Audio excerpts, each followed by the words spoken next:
In today's video, I'm going to teach you how to seamlessly integrate your accounting system using a connector app like Zapier or ServiceTitan's integration settings. Ensuring smooth data flow between systems can save you a lot of time and reduce errors, which is what we all aim for, right? So let's dive into the specifics of how you can set this up correctly. First, we'll need to log into both accounts. Start by accessing your connector app, whether it's Zapier, ServiceTitan, or another system of your choice.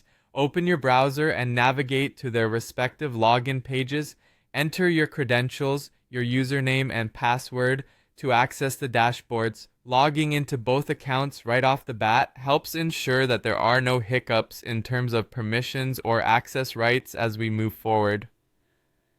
Once you have successfully logged in, it's time to set your sync preferences for invoices and data. This is where we decide how and what information will be shared between your systems. Navigate to the integration settings or the sync settings within your chosen connector app. Every platform might look a little different, but you'll generally find these options easily available under the settings menu. Carefully choose what types of data you want to sync. Commonly, this includes invoices, customer details, and any other relevant business information. Make sure these selections align with your business needs, so think about which data points will help your workflows remain efficient and effective. It's crucial to take your time with this step to avoid unnecessary data syncing that might clutter your system or cause confusion later on. Some tools allow you to set conditions or filters that control how the sync should behave. Use these to your advantage if available.